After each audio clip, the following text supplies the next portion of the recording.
बिस्मिल्लाहिर्रहमानिर्रहीम। अस्सलाम वालेकुम। आई एम मुआज़ रसूल, your professor of physics. Students, last lecture में हमने यूनिट 10A यानी मॉडर्न फिजिक्स के सिलसिले में अपना टेस्ट नंबर 13 डिस्कस किया था। आज हम लोगों ने इसी सिलसिले में अपना टेस्ट नंबर 14 डिस्कस करना है। सो अपना काम शुरू करते हैं। क्वेश्चन नंबर 86 से अपनी बात को शुरू करेंगे। Let P and E denote the linear momentum and energy respectively of a photon if the wavelength is increased, then फिर बताएं क्या होगा। आप सबको अच्छी तरीके से बताया कि फोटोन के लिए एनर्जी का फॉर्मूला होता है E इक्वल्स PC या HC by lambda, H Planck's constant a constant, C speed of light a constant. तो आगे तो सवाल काफी आसान हो जाता है कि आपको दिखाई दे रहा है कि एनर्जी और मोमेंटम एक दूसरे के डायरेक्टली प्रोपोर्शनल है और ये दोनों वेवलेंथ के इनवर्सली प्रोपोर्शनल है। तो जब वेवलेंथ में क्या होगा, इजाफा होगा, तो मोमेंटम और एनर्जी दोनों में क्या होगी, कमी होगी। आपके 86 एमसीक्यू का आंसर क्या होगा, डेल्टा, यानी both momentum and energy decrease. Question number 87, the energy of a photon is 9 into 10⁻⁹ joule, it's momentum is. अभी हमने फॉर्मूला पढ़ा E इक्वल्स PC, तो यहां से अगर मैं P की वैल्यू निकालूं तो वो किसके बराबर आ जाएगा, E ओवर C।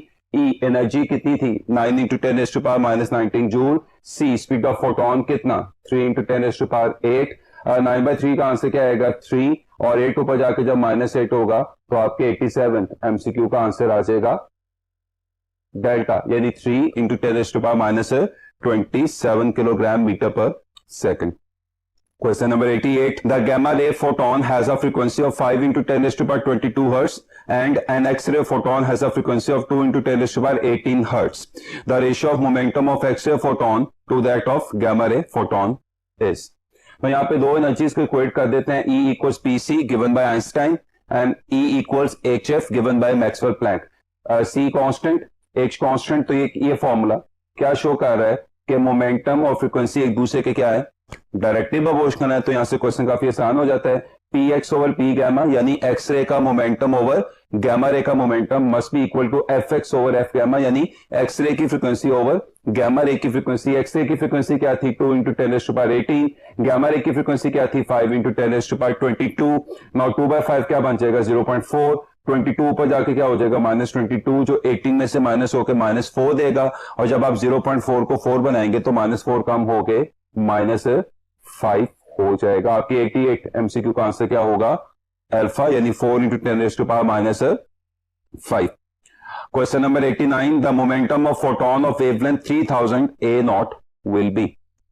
आपको अच्छे तरीके से आइडिया है कि मोमेंटम का formula H over lambda. Now what is H, 6.6 into 10⁻34। अब जरा ध्यान से देखें, मैंने लैम्डा को क्या लिखा है, 3000 A0। तो 3000, और आप सबको पता है A0 किसके बराबर होता है, 10⁻10 मीटर के। सो प्लीज ध्यान से देखिएगा, 6.6/3 इज 2.2। ये 3 0 जब -10 में से कैंसिल होंगे तो क्या बनेगा, -7। -7 ऊपर जाके क्या हो जाएगा, +7, और -34 + 7 कम्स आउट टू बी 10⁻27। ये आपके इस एमसीक्यू का आंसर, यानी 2.2 into 10⁻27 किलोग्राम मीटर पर सेकंड, यानी 89 एमसीक्यू का आंसर क्या होगा, 40। Question number 90, which one of the following has the greatest energy content. आपको चारों ऑप्शंस में उसने 20 फोटॉन्स दिए हुए हैं, लेकिन एक फोटोन रेड कलर का है, दूसरा ग्रीन का, तीसरा ऑरेंज का और चौथा येलो का। बताएं किसकी एनर्जी ज्यादा होगी। एन नंबर ऑफ फोटॉन्स के लिए एनर्जी का फॉर्मूला क्या होता है, E equals NHC over lambda. ये क्या शो कर रहा है, N कांस्टेंट, चूंकि तमाम फोटॉन्स की तादाद 20 है यानी सेम है, H कांस्टेंट, C कांस्टेंट। तो ये क्या शो कर रहा है, energy is inversely proportional to wavelength. तो इनमें से किसकी एनर्जी सबसे ज्यादा होगी, जिसकी वेवलेंथ सबसे कम होगी। And among the given colours, सबसे कम वेवलेंथ ग्रीन लाइट की है। तो ग्रीन लाइट की वेवलेंथ सबसे कम होने का क्या मतलब है कि ग्रीन कलर के 20 फोटॉन्स की एनर्जी इन तमाम ऑप्शंस में सबसे ज्यादा होगी। आपके 90 एमसीक्यू का आंसर क्या आएगा, बीटा। क्वेश्चन नंबर 91, विच फोटोन रेड, ग्रीन, इंडिगो और orange carries the most momentum. Red, green, Indigo और ऑरेंज में से किसका मोमेंटम सबसे ज्यादा है, जिसकी वेवलेंथ सबसे कम होगी। अभी फॉर्मूला हमने पढ़ा, P equals h by lambda, ये क्या शो कर रहा है कि p is inversely proportional to lambda. तो किसका मोमेंटम सबसे ज्यादा होगा? जिसकी वेवलेंथ सबसे कम होगी। और तमाम गिवन कलर्स में सबसे शॉर्टेस्ट वेवलेंथ किसकी है? इंडिगो की। तो इंडिगो की वेवलेंथ सबसे कम, लेकिन इंडिगो का मोमेंटम सबसे ज्यादा होगा। 91st एमसीक्यू का आंसर क्या आएगा? Alpha. Question number 92. When yellow light is incident on the surface of the metal, it emits photoelectrons, but there is no such emission with orange color light. अच्छा, एक metal पे जब yellow light fall करती है तो photo electric effect हुआ, लेकिन जब उसी मेटल पे ऑरेंज कलर फॉल करता है तो फोटो इलेक्ट्रिक इफेक्ट नहीं हो रहा। वजह बड़ी सिंपल है, ऑरेंज की वेवलेंथ ज्यादा है, येलो की वेवलेंथ कम है। अगर मैं कंपैरेटिव एनालिसिस करूं तो ऑरेंज की वेवलेंथ ज्यादा होने का क्या मतलब है कि ऑरेंज की एनर्जी कम होगी, इसलिए ऑरेंज लेस एनर्जेटिक होने की वजह से मेटल से फोटो इलेक्ट्रिक इफेक्ट नहीं करवा रही। लेकिन उसका सवाल ये नहीं है, उसका सवाल क्या है?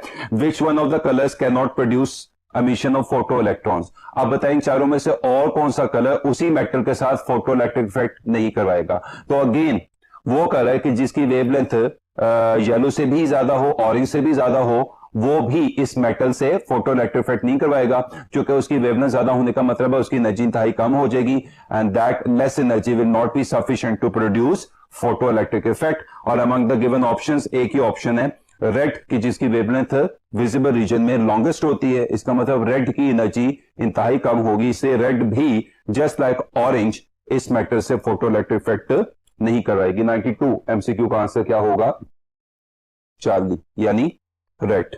Question number 93. The photo current in an experiment on photoelectric effect decreases if. Routine के लेक्चर में भी हमने पढ़ा था, आपको अच्छे तरीके से याद होगा कि निकलने वाले इलेक्ट्रॉन्स की तादाद या फ्लो करने वाले फोटो इलेक्ट्रिक करंट की अमाउंट किस पे डिपेंड करती है? फॉल करने वाली लाइट की इंटेंसिटी पे। तो अगर आप फोटो इलेक्ट्रिक करंट में क्या करना चाहते हैं? कमी करना चाहते हैं, तो आपको फॉल करने वाली लाइट की इंटेंसिटी में कमी करनी पड़ेगी। आपके 93rd एमसीक्यू का आंसर क्या होगा? चार्ली, यानी intensity of source is decrease. तो जब इंटेंसिटी कम करेंगे तो निकलने वाले इलेक्ट्रॉन्स की तादाद भी कम हो जाएगी और फोटो इलेक्ट्रिक करंट में भी कमी आ जाएगी। आई रिपीट, 93rd एमसीक्यू का आंसर होगा Charlie. Question number 94. Which of the following correctly describes the characteristic curve of photo electric current IP versus applied voltage for the same intensity of light beam of different frequencies when incident on the same metal. अब याद रखिएगा सबसे अहम word यहां पे कौन सा है? Same intensities. यानी एक ही मेटल पे दो ऐसी लाइट फॉल कर रही हैं कि जिनकी फ्रीक्वेंसी तो क्या है? डिफरेंट है, लेकिन उनकी इंटेंसिटीज क्या है? सेम है। इसका क्या मतलब होगा? ये सेम इंटेंसिटीज वाली लाइट मेटल से एक जितना फोटो इलेक्ट्रिक करंट ड्रॉ करवाएंगी, यानी फोटो इलेक्ट्रिक करंट की अमाउंट दोनों लाइट्स के लिए क्या होगी? बिल्कुल सेम होगी। अगर आप देखें तो ऐसा एक ही ग्राफ मुझे दिखाई दे रहा है जिसमें आपको करंट सेम दिखाई दे रहा है। 94th एमसीक्यू का आंसर क्या होगा? डेल्टा। आप देख सकते हैं ग्राफ का ये पोर्शन क्या शो कर रहा है?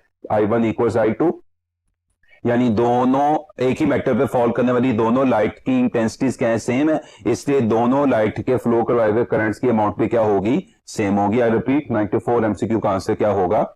Delta. Question number 95. Photoelectric effect is based on the law of conservation of again one of these. ये MCQ, जितनी एनर्जी का फोटोन आता है वो सारी एनर्जी आगे डिस्ट्रीब्यूट हो जाती है, उसमें से कुछ इलेक्ट्रॉन मेटल से बाहर निकलने में यूज कर देता है जिसको हम वर्क फंक्शन कहते हैं, और बाकी एनर्जी निकले हुए इलेक्ट्रॉन की काइनेटिक एनर्जी में कन्वर्ट हो जाती है। 95 एमसीक्यू का आंसर क्या होगा? एनर्जी, यानी Charlie. Question number 96. In a photoelectric experiment, the minimum negative anode potential required to stop the electrons is 2.5 volt. Now this is stopping potential V naught. The maximum kinetic energy of the photoelectrons is. ये formula में बहुत दफा पढ़ा हुआ है कि Ke max किसके बराबर होता है? EV नॉट के। नो E क्या है? Charge on electron, that is 1.6 into 10 raised to the power -19, और V नॉट क्या है? था स्टॉपिंग पोटेंशियल 2.5, जिसको मैंने क्या लिख दिया? 25/10। प्लीज ध्यान से देखिएगा, ध्यान से। मैं इस 1.6 को 16/10 भी लिख सकता हूं, तो ये क्या लिखा जा सकता है? 16/10, और ये क्या है? 25/10। नो 10 into 10 क्या हो जाएगा? 100, और ये क्या बन जाएगा? 16 into 25/100। 25/100 इज 1/4, और 16/4 इज 4। तो आपके आंसर का पहला या अकलौता नॉन जीरो नंबर कौन होगा? 4, यानी आपका आंसर कहां से स्टार्ट होगा 4 से, और ऐसे मुझे एक ही ऑप्शन दिखाई दे रही है। आपके 96 एमसीक्यू का आंसर क्या होगा 4 × 10⁻⁹ जूल यानी 40। Question number 97, which of the following graph shows the variation of energy E of a photon of light when it's wavelength is lambda. Now इस फॉर्मूला काफी दफा हमने पढ़ा हुआ है, E = SC/λ। ये क्या शो कर रहा है, एनर्जी वेवलेंथ के इनवर्सली प्रोपोर्शनल है, और आपको पता है इसका मतलब वेवलेंथ जब बढ़ेगी तो एनर्जी कम होगी एंड वाइस वर्सा, और आपको पता है इनवर्स प्रोपोर्शन में ग्राफ कभी स्ट्रेट लाइन नहीं आता। 97 एमसीक्यू का आंसर क्या होगा अल्फा। ग्राफ मैंने यहां पे भी बना दिया, आपके जाहिर सी बात है सवाल में भी बना हुआ है। Question number 98, stopping potential depends. Stopping potential किस बात पे डिपेंड करते हैं। नाउ प्लीज सर ध्यान से देखिएगा, आइंस्टाइन की photoelectric effect equation Ke max = E-5, और Ke max क्या होता है EV0। इसका मतलब V0 यानी स्टॉपिंग पोटेंशियल किस पे डिपेंड कर रहा है, फॉल करने वाली लाइट की या फोटोन की एनर्जी और वर्क फंक्शन के दरमियान डिफरेंस के। तो बोल दो स्टॉपिंग पोटेंशियल V0 किस पे डिपेंड कर रहा है, E और फाई के डिफरेंस पे। माइनस साइन डिफरेंस को शो कर रहा है। E क्या है, फॉल करने वाली फोटोन की एनर्जी, और फाई क्या है, मेटल का वर्क फंक्शन। 98 एमसीक्यू का आंसर क्या होगा Charlie on the difference in energy of incident photon and work function of metal. Question number 99. If the wavelength of the light in an experiment on a photoelectric effect is doubled, यानी आपने wavelength क्या कर दी, double कर दी, तो क्या होगा। एक एक ऑप्शन देख लें। Alpha, photo emission will not take place। ये जुमला पार्टली सही है, मुकम्मल सही नहीं है। क्यों? क्योंकि जब आप wavelength क्या कर देंगे, डबल कर देंगे, तो फॉल करने वाली लाइट की फ्रीक्वेंसी क्या हो जाएगी, हाफ, यानी फ्रीक्वेंसी क्या हो जाएगी, कम। अब कमी के बाद अगर फ्रीक्वेंसी थ्रेशोल्ड फ्रीक्वेंसी के इक्वल है या उससे ज्यादा है तो फोटो इलेक्ट्रिक इफेक्ट अभी भी होगा। लेकिन अगर फ्रीक्वेंसी कम होने की वजह से थ्रेशोल्ड फ्रीक्वेंसी से क्या होगी, कम होगी, तो फोटो इलेक्ट्रिक इफेक्ट नहीं होगा। तो अल्फा ऑप्शन स्वीपिंग स्टेटमेंट है कि जिसमें से क्या कहा हुआ है कि वेवलेंथ डबल करने से और फ्रीक्वेंसी हाफ करने से फोटो इलेक्ट्रिक इफेक्ट नहीं होगा। ये कतई जरूरी नहीं है, दोनों चांसेस हैं, हो भी सकता है और नहीं भी हो सकता। लिहाजा में यहां से मुझे आगे बताने की जरूरत नहीं है कि बीटा सही है। अब बता चार्ली क्या है, the stopping potential will decrease. ये कॉमन सेंस है, क्योंकि वेवलेंथ डबल होने से फॉल करने वाली लाइट की फ्रीक्वेंसी और एनर्जी क्या होगी, हाफ होगी। इसका क्या मतलब होगा कि जब फोटो इलेक्ट्रिक इफेक्ट हो, अगर फोटो इलेक्ट्रिक इफेक्ट हो तो निकलने वाले इलेक्ट्रॉन्स इतने ज्यादा एनर्जेटिक नहीं होंगे जितने पहले होंगे, यानी उनकी एनर्जी भी क्या हो जाएगी, कम हो जाएगी, और उनको रोकने के लिए आपको स्टॉपिंग पोटेंशियल भी कम चाहिए होगा। 99th एमसीक्यू का आंसर क्या होगा, डेल्टा, यानी both B and C. Question number 100. In a photoelectric experiment, a light beam of frequency greater than the threshold frequency is incident on a metal. If the work function of the metal is 4.2 eV, now that is phi, and the stopping potential for the incident light is 5.7 volt, now that is V0, then the energy of incident photon is. Einstein की equation, E equals phi plus Ke max. E क्या है, photon की energy जो आपने निकालनी है, equal stopping potential phi plus, और K max किसके बराबर होता है, बहुत दफा आज देख चुके हैं हम, देखिए यहाँ पे लिखा भी हुआ है, यहाँ पे भी लिखा हुआ है EV0। No energy of photon हमने निकालनी है, इक्वल वर्क फंक्शन कितना था 4.2 EV। प्लीज यहां से देखिएगा, ये E और ये E एज इट इज आ गया, और स्टॉपिंग पोटेंशियल क्या था, स्टॉपिंग पोटेंशियल क्या था 5.7 वोल्ट। देखिए मैंने इस एनक्लोज पाथ में E को इंक्लूड नहीं किया। आगे सवाल काफी आसान हो जाता है। This is 4.2 EV, this is 5.7 EV, तो सम होकर आपको क्या आंसर दे देगा 9.9 EV का। 100 एमसीक्यू का आंसर क्या होगा, alpha. Question number 101. According to Einstein's the photoelectric effect equation, the graph of kinetic energy of photoelectrons emitted from a metal versus the frequency of incident photon is a straight line whose slope. जब आप Ke max या Ke और frequency के दरमियान graph बनाते हैं तो graph क्या आते हैं, इंक्लाइंड स्ट्रेट लाइन। सवाल क्या है कि उसका स्लोप क्या होगा। सो आप सबको पता है कि स्लोप क्या होता है, y/x, y के लॉन्ग Ke, x के लॉन्ग f वैसे का वैसा, और Ke की जगह क्या लिखा जा सकता है, hf। इसको समझने का तरीका, निकलने वाले इलेक्ट्रॉन्स की काइनेटिक एनर्जी किस पे डिपेंड करेगी, फॉल करने वाले फोटॉन्स की एनर्जी पे, और energy of the photon is E equals hf। F और F आपस में क्या हो जाएगा, कैंसर, तो सिर्फ क्या बचेगा H, और H क्या कहलाता है, प्लैंक्स कांस्टेंट। इसका मतलब आप जब भी Ke और F का क्या बनाएंगे, ग्राफ बनाएंगे, तो उस ग्राफ का स्लोप क्या आएगा, एक कांस्टेंट आएगा। और कांस्टेंट की वैल्यू तमाम मैटर्स के लिए क्या होती है, सेम होती है। 101 एमसीक्यू कहां से होगा, delta is same for all matters irrespective of frequency and intensity of the incident photons. Question number 102. A photon and electron have the same de Broglie wavelength then. अब सबको पता है de Broglie wavelength का formula lambda equals h over p, तो यहां से p किसके बराबर आ जाएगा, h ओवर लैम्डा। अगर नहीं बल्कि डेफिनेटली h क्या है, प्लस कांस्टेंट, वो तो कांस्टेंट है। अगर दोनों पार्टिकल्स यानी फोटॉन्स और इलेक्ट्रॉन्स की वेवलेंथ भी क्या है, सेम है, यानी लैम्डा भी क्या है, सेम है, तो h भी दोनों के लिए सेम, लैम्डा भी दोनों के लिए सेम, तो दोनों का मोमेंटम भी बिल्कुल क्या होगा, सेम होगा। 102 एमसीक्यू का आंसर क्या होगा, Charlie, both will have same momentum. Question number 103. Speed of an electron having a wavelength of 10⁻⁻10 metre is de Broglie wavelength lambda equals h over mv। 66 इज ऑलमोस्ट 63, किससे डिवाइड हो रहा है, 9, तो आपका आंसर 7 या 7 के आसपास होगा। और 7 के पास अगर मैं गलत थी तो मुझे सिर्फ एक ही ऑप्शन दिखाई दे रही है। 103 एमसीक्यू का आंसर क्या होगा, 7.25 इंटू 10⁻6 मीटर पर सेकेंड यानी alpha. Question number 104. 10 milligram dust particle is blown by the wind at a speed of 660 meter per second, has a de Broglie wavelength of. Again formula lambda equals h over mv। h क्या है, Planck's constant 66 into 10⁻⁻35। अब v क्या है, velocity 660। Now please अब ध्यान से देखिएगा, मास कितनी थी, 10 मिलीग्राम। 10 मिली का मतलब क्या है, 10⁻³ रिफिक्स, और ग्राम का मतलब क्या है, 10⁻³ किलोग्राम। और प्लीज ध्यान से देखिएगा, 10⁻³ और 10⁻³ 10⁻6, या -6 इन दो जीरो से कैंसिल होकर क्या बनेगा, -4 ऊपर जाके क्या हो जाएगा, +4, तो -35 और +4 क्या आ जाएगा, -31, और 66 और 66 आपस में कैंसिल हो जाएंगे। 104 एमसीक्यू का आंसर क्या होगा, delta. Question number 105. Maximum energy of emitted photo electrons is measured by.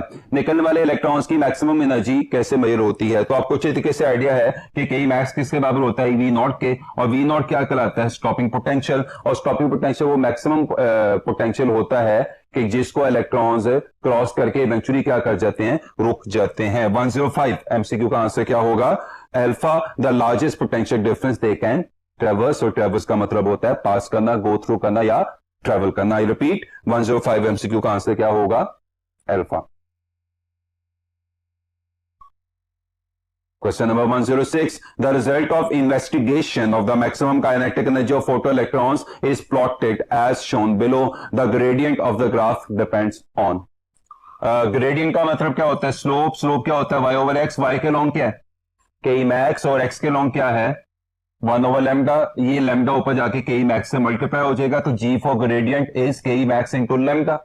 अभी हमने डिस्कस किया कि के मैक्स किसके बराबर होता है, hf, और लैम्डा ऑफ कोर्स हमें पता है किसके बराबर होता है, c ओवर f। f और f कैंसिल हो जाएगा, तो ग्रेडियंट आपको क्या दिखाई दे रहा है, प्रोडक्ट इन दो चीजों का, प्लैंक्स कांस्टेंट और speed of light, speed of photon का। 106 एमसीक्यू का आंसर क्या होगा, delta. Question number 107. In a photo electric experiment the stopping potential versus frequency relation is plotted for matters A and B as shown below. Which of the following statements concerning the two is true. अभी इससे पिछले वाले सवाल में हमने पढ़ा, और उससे भी पिछले वाले क्वेश्चन में हम लोगों ने देखा है कि आप जब भी के मैक्स और फ्रीक्वेंसी के दरमियान या स्टॉपिंग पोटेंशियल या वोल्टेज और फ्रीक्वेंसी के दरमियान ग्राफ बनाते हैं, तो ग्राफ का जो स्लोप होता है, वो ग्रेडियंट होता है, वो क्या आता है, कांस्टेंट आता है। तो दोनों लाइट्स के लिए, दोनों ग्राफ्स के लिए अगर कोई पैरामीटर सेम हो सकता है तो ग्राफ का स्लोप है। 107 एमसीक्यू का आंसर क्या होगा, Charlie. Question number 108. In a given photo electric experiment the photo current is found to vary with anode potential as shown if now both the intensities and frequencies of the incident wave is double. Which of the following curves will result. आपने intensity भी क्या कर दी, double कर दी, इससे photo electric current भी क्या हो जाएगा, डबल हो जाएगा। और आपने फॉल करने वाली लाइट की फ्रीक्वेंसी भी क्या कर दी, डबल कर दी, तो अब उनको रोकने के लिए आपको स्टॉपिंग पोटेंशियल भी पहले के मुकाबले में क्या करना पड़ेगा, डबल करना पड़ेगा। इसका मतलब ग्राफ इंटेंसिटी वाइज या करंट वाइज भी डबल हो रहा है, और ग्राफ फ्रीक्वेंसी वाइज या स्टॉपिंग पोटेंशियल वाइज भी डबल हो रहा है। आपके 108 एमसीक्यू का आंसर होगा चार्ली। ग्राफ मैंने यहां पे बना भी दिया, ग्राफ आपके सवाल में भी बना हुआ है। Question number 109. In a photo electric emission experiment a matter surface in an evacuated tube was illuminated with monochromatic light. If the experiment were repeated with the light of same wavelength but of twice the intensity, which of the following would be true? तो ये हम पहले भी बहुत दफा discuss कर चुके हैं कि निकलने वाले इलेक्ट्रॉन्स की तादाद या फोटो इलेक्ट्रिक करंट की अमाउंट फॉल करने वाली लाइट की इंटेंसिटी पे डिपेंड करती है। और अगर आपने इंटेंसिटी पहले के मुकाबले में क्या कर दिया, डबल कर दिया, तो फोटो इलेक्ट्रिक करंट भी पहले के मुकाबले में ऑफ कोर्स डबल हो जाएगा। 109th एमसीक्यू का आंसर क्या होगा? Delta. Question number 110. The particle nature of electromagnetic radiation is suggested by an experiment on one of these. MCQ 110th MCQ का आंसर होगा बीटा, फोटोइलेक्ट्रिक इफेक्ट। आपको idea है कि आइंस्टाइन ने इस इफेक्ट को क्वांटम या फोटोनिक या लाइट की पार्टिकल नेचर से ही एक्सप्लेन किया था। 110th MCQ का आंसर होगा beta. Question number 111. The correct relation out of the following is, again आज बहुत दफा डिस्कस हुआ, E equals HC by lambda, तो लैम्डा किसके बराबर आ जाएगा? HC over E। 111th MCQ का आंसर क्या आएगा? Beta. Question number 112. Graph between photo electric current and anode potential for a photo electric arrangement is shown, then which of the following is true? इनमें से कौन कौन सही है? अच्छा, ग्राफ आपके सामने है A और B का। रिमेंबर ये A है और ये B है।